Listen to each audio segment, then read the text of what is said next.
हमारा मीडिया हो, हमारे सियासतदान हो, हमारे मुदब्बिर और मुफक्किर हों या राय आम्मा बनाने और बिगाड़ने वाले, हम सब मुल्क के अंदरूनी झमेलों, लड़ाई झगड़ों और इख्तलाफात में इस बुरी तरह से उलझे हुए हैं कि हमने अपने इर्द गिर्द जो है ना, हत्ता कि मशरक़ी सरहद की तरफ भी देखना अगर ख़त्म नहीं किया तो उसे कम ज़रूर कर दिया है।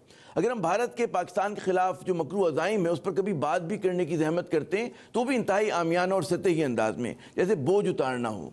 गालिबन हम इस खुशफहमी में मुब्तला हैं कि मामलात ऐसे ही चलते रहेंगे जैसे चल रहे हैं। भारत की तरफ से जो लाइन ऑफ कंट्रोल पर फायरबंदी की खिलाफ वर्जियाँ हो रही हैं वो हमारे घरों से बहुत दूर हैं। भारत जो पाकिस्तान के खिलाफ रेशे दवानियाँ कर रहा है, दहशत गर्दों की पुष्पनाही कर रहा है, इससे हम कभी भी मुतासर नहीं होंगे। लेकिन हम कितने ही खुश फहम हों, कितने ही नादान, कितने ही भोले क्यों ना हों, लेकिन हमारा दुश्मन जो है बहुत अय्यार और मक्कार है। उसकी नजरें पाकिस्तान पे गड़ी हैं और उसका कुछ अंदाजा आपको भारतीय मीडिया का जायजा लेने से हो जाता है कि जहां हर रोज पाकिस्तान के खिलाफ मैदान जंग सजता है, हर रोज जो है पाकिस्तान को धमकियां दी जाती हैं और हर रोज पाकिस्तान पर इल्जामात की बौछार होती है और खाकम बदहन इसे खत्म करने की बात की जाती है।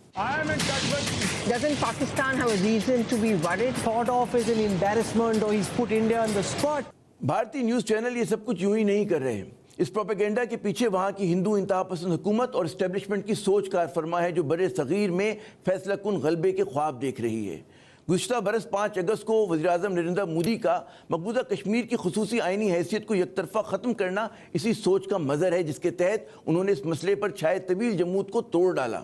जहाँ आप कश्मीर में मुस्लिम अक्सरियत को जो है अक़लियत में बदलने की मुहिम ज़ोर शोर से जारी है, वहीं कश्मीरी तहरीक आज़ादी को कुचलने के लिए बदतरीन रियासती दहशतगर्दी, जबर, तशद्दुद का सहारा लिया जा रहा है।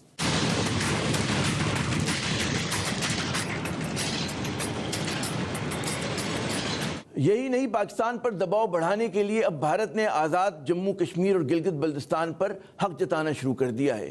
ताज़ा तरीन पेशरफ्त में भारतीय कौमी सलामती के जो मुशीर हैं अजीत देवल साहब, उन्होंने सरकारी टेलीविज़न दूरदर्शन को हिदायत दी है कि मौसम की खबरों में आज़ाद कश्मीर के दारुल हुकूमत मुजफ्फराबाद, सरहदी शहर मीरपुर और गिलगित को भी शामिल किया जाए। भारत के कई निजी चैनल भी जो हैं वो दूरदर्शन की तलकीद कर रहे हैं। ये वाज़ेह इशारा है इस बात का कि भारत जो है मामलात को किस तरफ धकेल रहा है।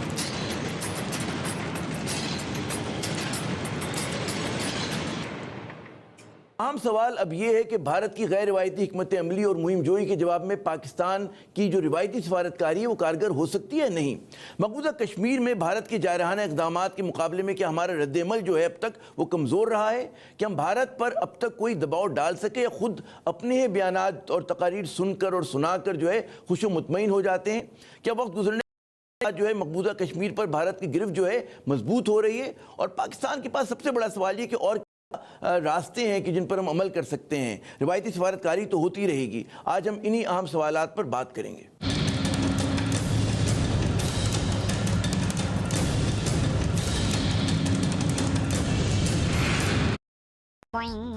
Bingo Comedy Adda. Hey Sahib, so we're almost at the end of the meeting. That was a long presentation. Yeah. If you could just briefly sum it up everything, that'll be great. Just briefly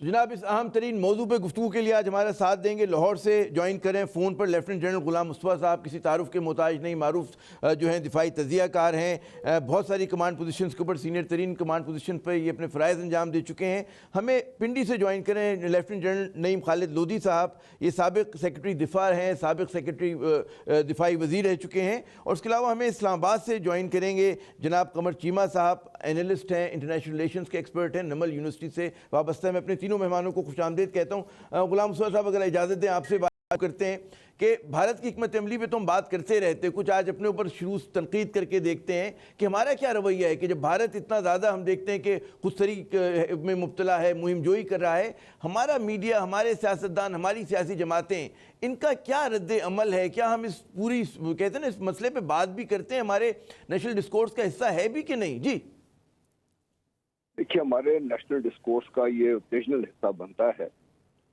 जब कोई development ऐसी होती है जिससे तवज्जो हमारी मरकूज हो जाए कहीं गलती से। वरना आप देख लीजिए 5 अगस्त के बाद से जो आखिरी बड़ा इवेंट हुआ था वो जब प्राइम मिनिस्टर ने यूएन में तकरीर की थी, तो हमारा अपना ख्याल ये था कि ये स्टार्ट पॉइंट होगा और पाकिस्तान के इसके ऊपर बिल्ड करता रहेगा और बिल्ड करेगा मुख्तलिफ किस्म के जो प्रेशर जिसकी आप बात कर रहे थे। लेकिन बदकिस्मती ये है कि पाकिस्तान में हम अभी तक शायद इस खतरे से सही तरीके से हम समझ ही नहीं सके हैं। क्योंकि मैं आज से नहीं काफ़ी अरसे से मैं ये बात कर रहा हूँ कि भारत इस जो मकबूजा कश्मीर है इसको हजम करने के बाद उसकी नज़रें आगे गड़ी हुई हैं।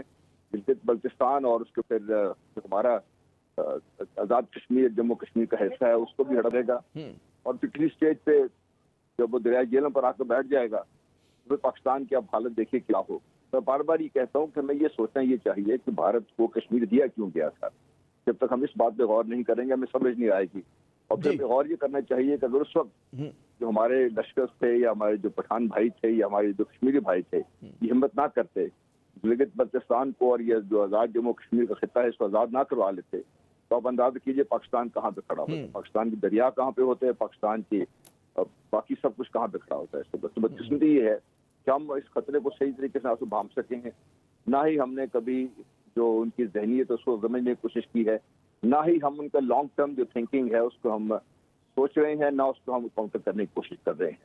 हमारे पास आ जाके सिवाय इसके यूएन में तस्वीर कर दी या कभी हमारे वज़ीर खारजा एक आध दफ़ा बोल पड़े, इसके अलावा अगर आपको देखिए कोई मजबूत हिकमत अमली सामने नहीं आई। हमें कहा यह जाता है कि पाकिस्तान इकनॉमिकली कमज़ोर है। इकनॉमिकली कमज़ोर तो मेरे ख्याल तालिबान से और कोई ज़्यादा नहीं था, नहीं कोई इकनॉमिकली कमज़ोर अगर आप देखना चाहते हैं तो फिर आप दुनिया के वेनेजुएला को देख लीजिए क्या हालत है उसकी, आप क्यूबा को देख लीजिए। दूसरा हमें कहा यह जाता है कि हमें इसको बैक बर्नर पर डाल देना चाहिए। हमें समझ नहीं आ रही कि ये टाइम सेंसिटिव है, जितना हम भारत को ज़्यादा टाइम देंगे वो उतना ही भारत से उसकी गिरफ्त जो है मकबूजा कश्मीर पर और मजबूत हो जाएगी। अच्छा, मैं चाहूँगा कि यही सवाल हम आते हैं कि जो भारत रेशा दवानियाँ कर रहे हैं और जो कुछ उसके अज़ाइम उस पर बात करते हैं, पहले ज़रा कुछ अपने ऊपर नईम खालिद लोधी साहब जो शुरू में बात हुई थी कि हम अपने ऊपर कुछ तनकीद करके देखते हैं कि हमारे कौमी बयानिए में हमें भारत इतना नज़र नहीं आता। भारत की फोकस जो उनका मीडिया हो, सियासी जमातें, हुकूमत हो, पाकिस्तान दुश्मनी में बिल्कुल वो फोकस्ड हैं, इधर उधर नहीं होती, जबकि हमारे जो है मतलब है बॉल से नज़र हट जाती है और इसीलिए अक्सर हम देखते हैं विकेटों में बॉल आ भी रही है। क्या वजह है कि छोटे छोटे सियासी मफादात पे की वजह से हम बिल्कुल यरगमाल हो गए हैं? जी मेरा ख्याल ये है कि जिस तरीके से मीडिया का तो ये है ना कि वो तो ये देखता है कि क्या चीज ज्यादा बिकती है और फिर मीडिया में एक रिस्पॉन्सिबिलिटी भी होनी चाहिए कि चीज कोई बिके या ना बिके उसकी अहमियत के लिहाज से उसको हाईलाइट करना चाहिए। अभी आप देखिए कि 2-3 हफ्ते पहले से वजीरिस्तान में 2-3 वाकयात पेश आए, फिर बलूचिस्तान में जो कल का वाकया है वो पेश आया। रोजाना की बुनियाद पर ये हॉट रखी जाती है LOC, और जब तक कि ISPR का कोई बयान ना आ जाए वो भी बस एक दफा उसको दोहरा दिया जाता है कि जी ISPR ने कहा कि ये बमबारी हुई और इतने लोग शहीद हो गए। ये उसके अलावा कुछ खुद से उसके ऊपर कोई काम नहीं करते, कोई बुनियाद नहीं बनाते। जैसे अभी ये जो मेजर साहब ने बात की है हिंदुस्तान के, और बिल्कुल एक आप समझे कि अपने ऊपर खुद ब खुद एक FIR काट दी है, इसको किस तरीके से हाईलाइट होना चाहिए था और ये जो बलूचिस्तान वाला वाकया कैसे इसको साथ मिलाना चाहिए था। और ये एक चीज जो बिल्कुल हमारे सामने आप भी जानते हैं, आप भी जानते हैं कि जो कुछ मोदी ने कहा अपने इलेक्शन के दौरान, जिसको हम समझते रहे इलेक्शन रिटोरिक है, उसके बाद भी फिर जो वो कहता रहा कि हम ये करेंगे, और आखिर में अभी आपको पता है कल की बात है कि उनका जो नेशनल सिक्योरिटी एडवाइजर है उसने एक इजलास बुलाया जिसमें ये तमाम चीफ्स गए हैं एयरफोर्स के, आर्मी के। ये वो खबरें हैं जो सामने लानी चाहिए ताकि पता चले कि भाई उधर हो क्या रहा है। ये जो आपने बड़ा अहम बताया कि जी हम लोग हमारा मीडिया जो है मतलब बताना पसंद नहीं करता, क्या वजह है? मैं चाहूँगा आप इस पर रोशनी डालें, फिर मैं चलता हूँ कमर चीमा साहब की तरफ। क्या वजह है, क्यों नहीं हमारे यहाँ जो है, ये नहीं कि जब ऐसे आप जैसे जहन बैठे हुए हैं हर लेवल पे, हमारे फौज में भी हैं, सिविल ब्यूरोक्रेसी में भी, मीडिया में भी, क्यों हम नहीं कर पा रहे? जी मेरा ख्याल है कि एक तो इदराक की कमी है मीडिया में। मैं ये कहूंगा कि जो मीडिया को चलाने वाले हैं या मीडिया के जो एंकर्स हैं उनमें जो स्ट्रेटेजिक थॉट प्रोसेस है वो लोग कम है। ज्यादातर 2 किस्म के लोग ज्यादा पाए जाते हैं। एक तो वो जो पॉलिटिकल रेशा दवानियों में बड़े माहिर हैं, उनको सब पता है कि आज चूंकि चौधरी साहब की उनसे मुलाकात हुई तो इसका ये मतलब है पंजाब में कुछ होने वाला है, आज वो सिंध के उन्होंने ये कहा जिसका मतलब है कि सिंध और सेंटर की आपस में बनती नहीं है। इनको वो बुनियाद बनाते हैं।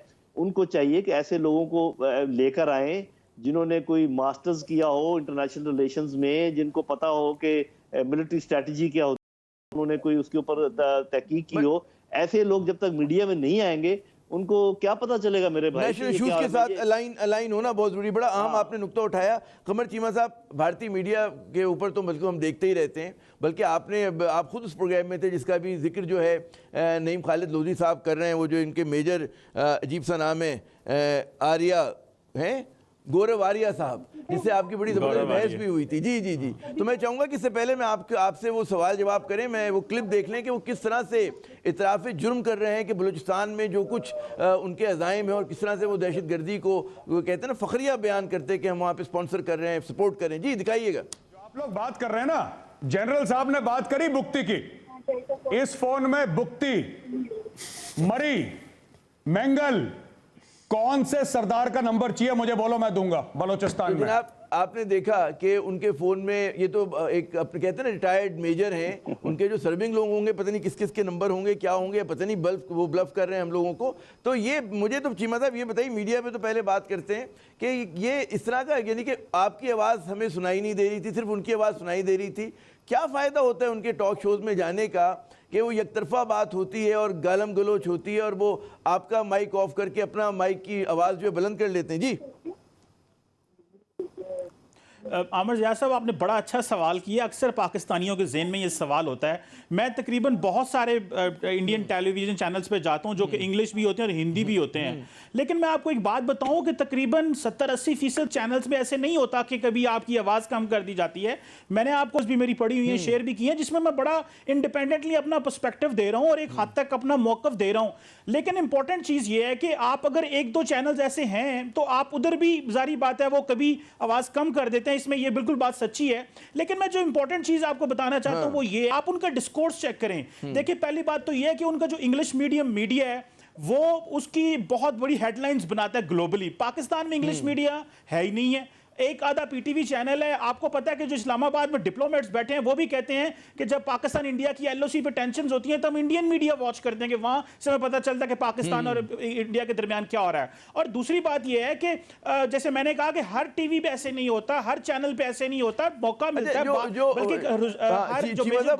जो हमारा संडे को एक शो करते हैं दोपहर को 12 बजे, जिसमें हम 2 मिनट की अनइंटरप्टेड हमें मौका मिलता है बात करने का। सारा टाइम ऐसे नहीं होता, लेकिन डिफिकल्ट भी होता है टाइम्स। अच्छा, वो जो हमारा तज़िया हमने जो फॉलो किया उनके अंग्रेजी चैनल हो, हिंदी चैनल हो, उसमें जो ओवरवेलमिंग यानी कि गालिब ट्रेंड है, रुझान है, वो तो यही है कि पाकिस्तान के खिलाफ मुगल्लज़ात जो उनके दिल में आते हैं, इल्ज़ामात लगाते हैं, झूठ बोलते हैं, तोड़ने की बात करते हैं, धमकाते हैं, उसमें यकीनन हमें भी 2-4 मिनट दे देते होंगे। बिल्कुल सही कह रहे हैं आप। लेकिन इससे जो अहम नुक्ता है गुलाम मुस्तफा साहब, ये जो उनके रिटायर्ड मेजर कह रहे हैं कि उनके पास पता नहीं किस किस के नंबर हैं और वो इसी उसमें प्रोग्राम में कह रहे होते हैं कि जी हम जब चाहें जो है बलूचिस्तान को अलग कर दें और हम पता नहीं क्या कर देंगे, फला कर देंगे। ये किस तरह का उनका, इसको किस तरह से आप एनालाइज करते हैं, किस तरह का ये जहरानापन है? जी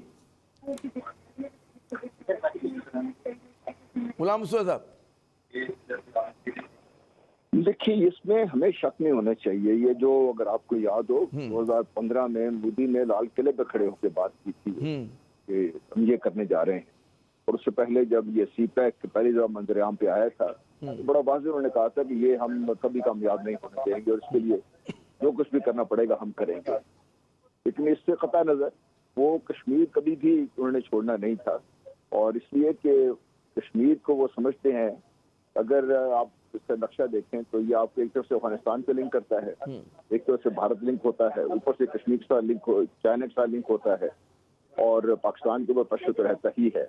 इसलिए कश्मीर के लिए स्ट्रेटेजिकली इम्पोर्टेंट है, पानी के लिए इम्पोर्टेंट है, पाकिस्तान का पानी रोकने के लिए इम्पोर्टेंट है, और फिर इसके आगे जो निकलना है, क्योंकि पाकिस्तान को एज ए खिता, एज ए मुल्क उन्होंने कभी तस्लीम नहीं किया। वो उनके, अगर आप जब कांग्रेस का जो पहला इजलास हुआ था उसमें उन्होंने कहा था कि पाकिस्तान एक गैर फितरी रियासत खत्म हो जाएगी, अगर नहीं है तो खत्म कर दी जाएगी, और मशरक़ी पाकिस्तान से उन्होंने शुरू किया।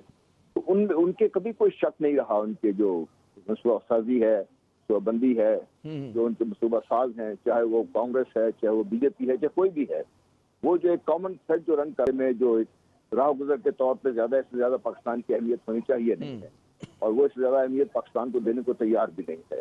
इसीलिए उन्होंने अमेरिका के साथ मुख्तलिफ किस्म के मुआहदात किए, और अब जो सूरत हाल इस वक्त आपको नजर आ रही है, तो देखिए एक तरफ से ईरान के साथ उनके ताल्लुकात स्ट्रेटेजिक ताल्लुकात हैं उनके, अफगानिस्तान